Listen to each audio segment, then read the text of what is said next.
नमस्कार, बहुत स्वागत है आपका गुड न्यूज टुडे में। आपके साथ मैं हूं शुभम सिंह। सबसे पहले बात करते हैं सावन की। सावन की शुरुआत 22 जुलाई यानी कल से हो रही है और इसको लेकर भक्तों में काफी उत्साह भी है। सावन की महिमा ही ऐसी है कि अगर श्रद्धा और भक्ति के साथ भगवान शिव की आराधना की जाए तो सारी मनोकामनाएं पूरी होती हैं। सावन महीने को लेकर शिव मंदिरों में जबरदस्त तैयारियां चल रही है। हर जगह सावन को लेकर उत्सव का माहौल है। भगवान शिव के प्रिय सावन मास क्यों है खास, चलिए आपको बताते हैं।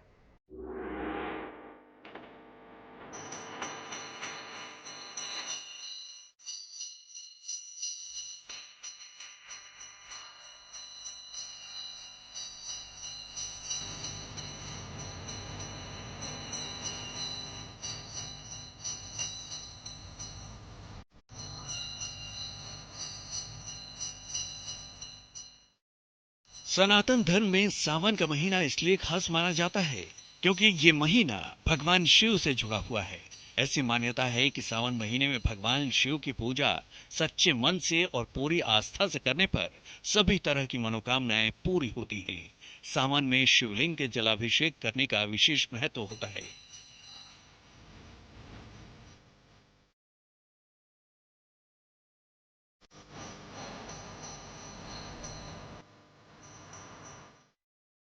सावन का महीना भगवान भोलेनाथ को इसलिए प्रिय है क्योंकि इससे कई शुभ घटनाएं जुड़ी हैं। समूचा सावन शिव की खूबियों से भरा है। धार्मिक ग्रंथों के अनुसार माता सती ने यह प्रण लिया था कि जब भी उनका जन्म हो तो उन्हें भगवान शिव ही पति के स्वरूप में मिले। इसके लिए उन्होंने अपने पिता राजा दक्ष के घर अपने शरीर को त्याग दिया था और हिमालय राज के घर पार्वती के रूप में जन्म लिया। कहा जाता है कि माता पार्वती ने सावन के महीने में भगवान शिव को पति के रूप में पाने के लिए कठिन तपस्या की थी, जिसके चलते ही आगे जाकर उनका विवाह भगवान शिव के साथ हुआ। ऐसे में भगवान शिव को सावन का महीना बहुत पसंद है।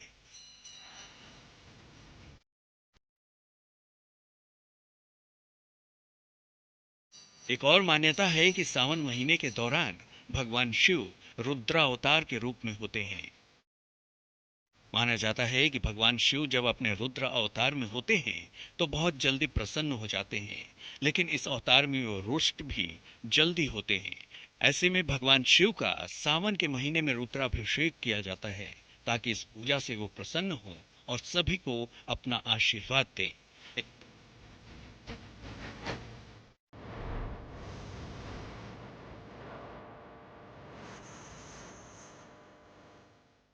नहीं नहीं, कहा जाता है कि सावन के महीने में भगवान शिव ने समुद्र मंथन से निकले विष को पिया था, जिससे उनका नाम नीलकंठ पड़ा।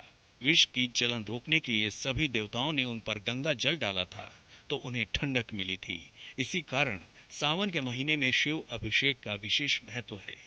पहली बार भगवान शिव पृथ्वी लोक पर अपने ससुराल सावन के महीने में ही आए थे, जहां उनका जोरदार स्वागत हुआ था। ऐसे में कहा जाता है कि सावन के महीने में हर साल भगवान शिव पृथ्वी पर आते हैं और सभी को अपना आशीष देते हैं।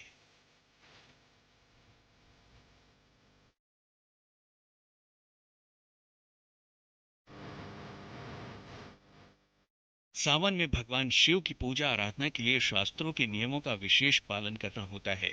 शास्त्रों के अनुसार सावन के महीने में शिवलिंग पर गंगा जल, बेलपत्र, धतूरा, भांग, बैर और कनेर के फूल अर्पित किए जाते हैं ताकि भगवान भोलेनाथ जल्द प्रसन्न हो जाएं। मान्यता है कि जो कन्याएं सावन के सोमवार के व्रत धारण करती हैं उन्हें मनचाहा वर प्राप्त होता है। वहीं जो सुहागिन महिलाएं शिव पार्वती की पूजा अर्चना कर अपने घर में सुख, शांति और समृद्धि के लिए इस व्रत को करती हैं, इस पवित्र महीने में भगवान शिव की उपासना करने से बल, बुद्धि, विद्या, आरोग्यता, धन, ऐश्वर्य की प्राप्ति होती है। सावन का महीना प्रकृति से भी जुड़ा हुआ है। इस माह में वर्षा ऋतु होने से धरती हरी भरी हो जाती है। ग्रीष्म ऋतु के बाद ये महीना मानव जाति और जीव जंतुओं के लिए भी राहत लेकर आता है। इसके अलावा श्रावण मास में कई पर्व भी मनाया जाता है। जब सावन समाप्त होता है तो रक्षाबंधन का त्योहार भी मनाया जाता है। इस बार सावन की शुरुआत 22 जुलाई यानी सोमवार से होने जा रही है। सावन में सोमवार का खास महत्व होता है, इसलिए इस बार सावन का शुभारंभ खास होने वाला है। इस बार सावन माह में 5 सोमवार पड़ रहे हैं। वैदिक पंचांग के अनुसार सावन महीने का आरंभ और समापन दोनों ही सोमवार के दिन होने से बहुत ही दुर्लभ संयोग बन रहे हैं। हिंदू धर्म में सावन के महीने को एक त्योहार की तरह मनाया जाता है। सावन के इस पूरे महीने में भगवान शिव के भक्त उनके भक्ति में रम जाते हैं। सावन में शिवालयों में भक्तों की भीड़ तो बढ़ती ही है, मंदिरों में भी खास तैयारी की जाती है ताकि हर भक्त को भगवान के दर्शन हो सके और वो आराम से पूजा अर्चना कर भगवान को प्रसन्न कर सके। Report good news today.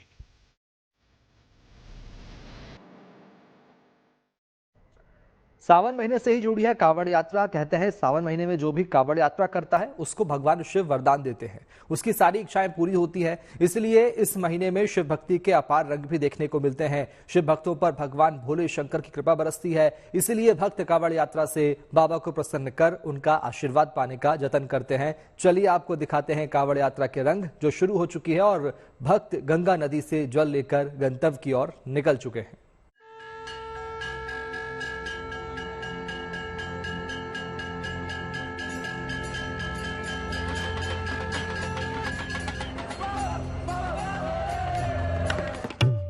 सावन के पवित्र महीने के साथ जुड़ी है कांवड़ यात्रा।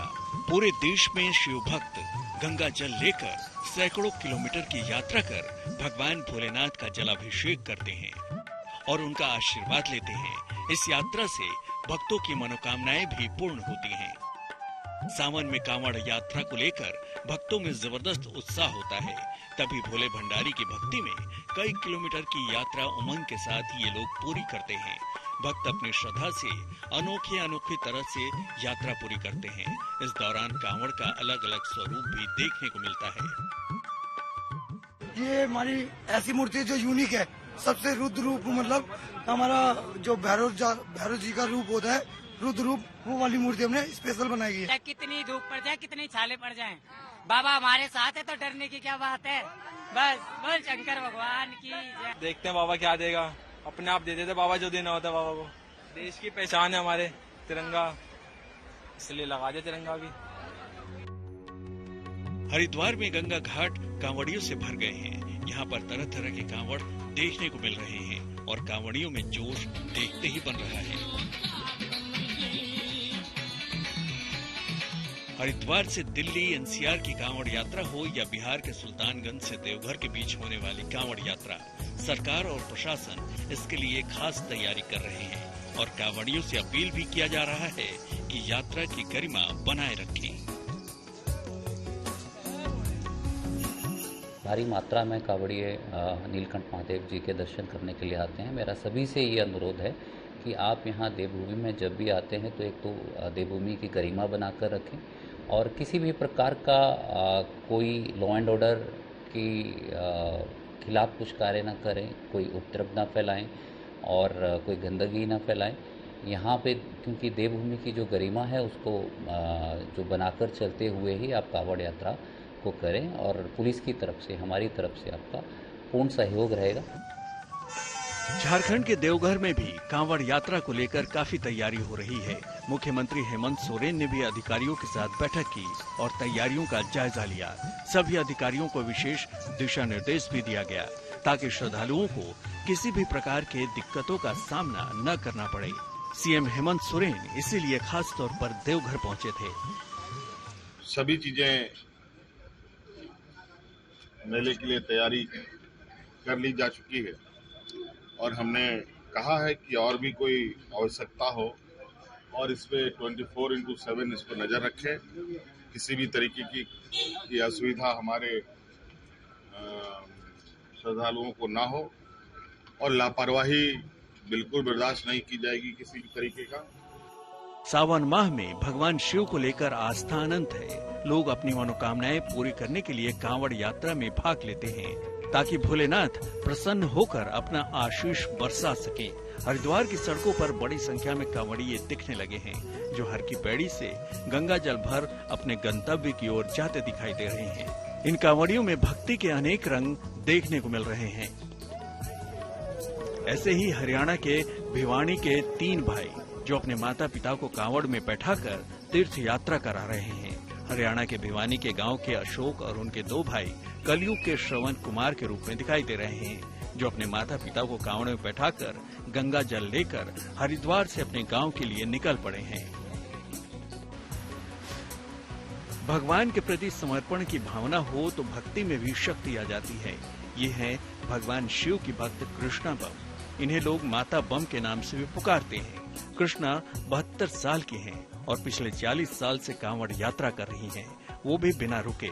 इनकी कोशिश होती है कि देवघर में बाबा वैद्यनाथ को हर सोमवार को जल चढ़ाएं और अब तक ये सफल भी होती रही हैं। यही नहीं, ये इतनी चर्चित हैं कि सुल्तानगंज से देवघर तक के पंडा पंडितों, कांवड़ियों और पुलिस प्रशासन को भी इनका इंतजार रहता है।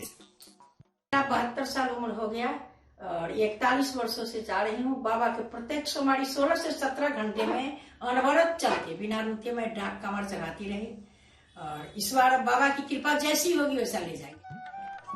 बिहार के मुजफ्फरपुर की रहने वाली कृष्णा 12 ज्योतिर्लिंगों के साथ कैलाश, मानसरोवर, अमरनाथ समेत पाकिस्तान के कटास राज मंदिर में भगवान शिव के दर्शन तक कर चुकी हैं। मुजफ्फरपुर से मणिभूषण शर्मा, हरिद्वार से मुदित अग्रवाल के साथ bureau report, good news today. कल से सावन शुरू हो रहा है तो परसों यानी 23 जुलाई को केंद्र सरकार बजट भी पेश करने वाली है। वित्त मंत्री निर्मला सीतारमण संसद में बजट पेश करेंगी। बजट से क्या है लोगों की उम्मीदें, आइए आपको दिखाते हैं। एक हमारी जो मांग है वो 2-3 साल से पूरी नहीं हुई है। जो सूरत की डायमंड मैन्युफैक्चरिंग कंपनीज हैं, वो जो विदेशी कंपनीज, जो माइनिंग कंपनीज हैं, जो रफ का ऑक्शन करती हैं, उसके लिए सूरत की डायमंड मैन्युफैक्चरिंग कंपनी बिड करती हैं और अगर उनको वो रफ का बिडिंग लगता है ऑक्शन में, उसके बाद जब वो इंपोर्ट करती हैं रफ, तो उनको 2% का लेवी लगता है जो कि टैक्स के रूप में उनको भरना पड़ता है। तो ये एक बहुत बड़ा 2% का टैक्स है जो कि तैयार माल में करीब 7 से 8% इस पे इसकी कॉस्टिंग बढ़ा देता है डायमंड की। तो ये मांग हमारी रही है कि ये 2% जो लेवी है इसको खत्म करें और जिससे छोटे छोटे जो मैन्युफैक्चरर्स हैं उनकी ये दिक्कत खत्म हो। प्रधानमंत्री स्किल डेवलपमेंट स्कीम के जरिए सूरत शहर में एक ऐसा स्किल डेवलपमेंट सेंटर खड़ा किया जाए जिससे एक प्रिसाइज वर्कफोर्स खड़ा हो।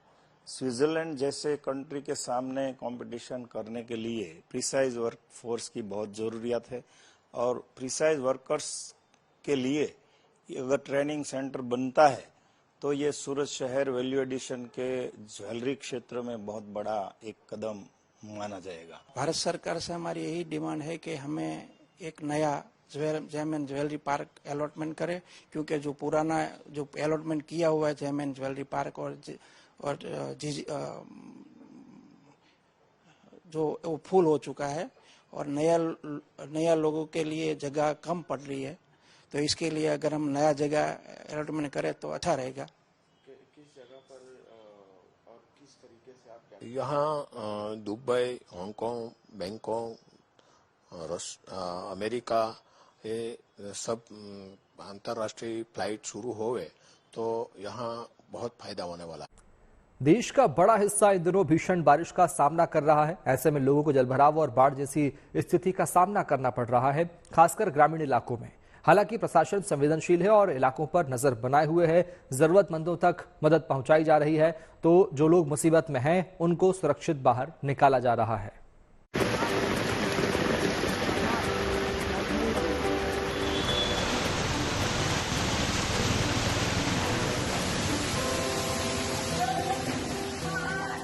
इस साल अच्छा मानसून खुशियों का पैगाम तो लाया, लेकिन कई जगहों पर मुसीबत का सबब भी बन गया। देश के कई इलाके भारी बारिश की वजह से जल भराव और बाढ़ जैसी स्थिति का सामना कर रहे हैं। ऐसे में रेस्क्यू एजेंसी हालात पर नजर बनाए हुए है और जिंदगी बचाने के लिए मिशन पर जुटी है। ये तस्वीरें उत्तर प्रदेश के बहराइच के चहलवा गांव की है, जहां खेतों में काम करने गए 200 के करीब मजदूर और महिलाएं नदी में पानी आने से फंस गए थे। ये मजदूर खेतों में काम करने के लिए गए थे, तभी अचानक घाघरा नदी का जल स्तर बढ़ गया और ये मजदूर मुसीबत से घिर गए। बहरहाल सूचना मिलते ही प्रशासन मौके पर पहुंच गया और पीएसी, एसडीआरएफ और एनडीआरएफ की टीमें बचाव में लग गई और 194 लोगों को सही सलामत बचा लिया गया।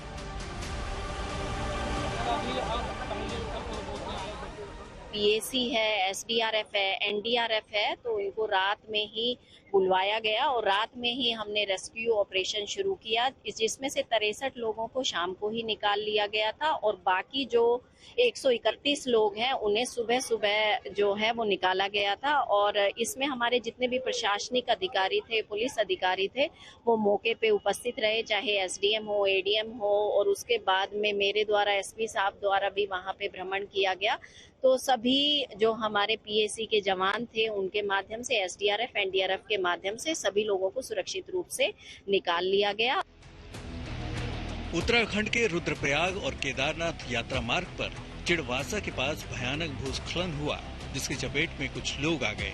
एसडीआरएफ की टीम ने 8 लोगों को बचा लिया, उन्हें अस्पताल में भर्ती करा दिया गया है।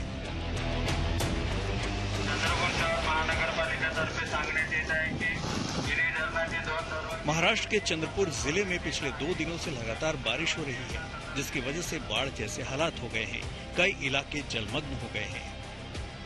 चंद्रपुर के अजयपुर गांव के पास कई किसान खेतों में फंस गए, तो कुछ पर्यटक भी बाढ़ की चपेट में आ गए। जानकारी मिलते ही पुलिस की टीम ने रेस्क्यू ऑपरेशन चलाया और पर्यटकों और किसान मजदूरों को सुरक्षित निकाल लिया गया। 30 से ज्यादा लोगों को बचाया गया। बाढ़ से जिंदगी को बचाने के लिए पुलिस प्रशासन काफी सतर्क भी नजर आ रहे हैं। जिन सड़कों पर पानी भरा है वहां यातायात बंद कर दिया गया है और एक कांस्टेबल की तैनाती भी कर दी गई है, जबकि लोगों को सतर्क रहने की चेतावनी भी दी जा रही है। ऐसे ही पोरबंदर के समुद्री तट के पास कोस्ट गार्ड ने हेलीकॉप्टर के जरिए एक जहाज से गंभीर हालत में एक मरीज का रेस्क्यू किया। खराब मौसम के बावजूद भारतीय तटरक्षक बल ने रेस्क्यू ऑपरेशन को अंजाम दिया। जिस जहाज से मरीज का रेस्क्यू किया गया, उस जहाज के चालक दल को भी सुरक्षित तट पर लाया गया, क्योंकि मौसम खराब होने की वजह से जहाज भी मुसीबत में फंस गया था।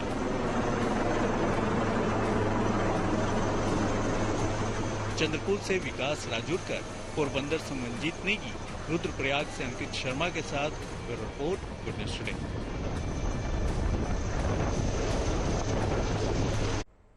और अब बात खेलों के महाकुंभ ओलंपिक की। दुनिया की नजर इस समय पेरिस पर है, जहां 26 जुलाई से ओलंपिक 2024 शुरू होने वाला है। खेलों के इस महाकुंभ के लिए 117 खिलाड़ियों का भारतीय दल तैयार है। गुड न्यूज ये भी है कि पेरिस में भारत का अपना रिकवरी सेंटर होगा, इसके साथ ही अलग से मेडिकल फैसिलिटी भी होगी। गर्व की बात यह भी है कि पेरिस ओलंपिक की सुरक्षा में भारत अहम रोल निभा रहा है।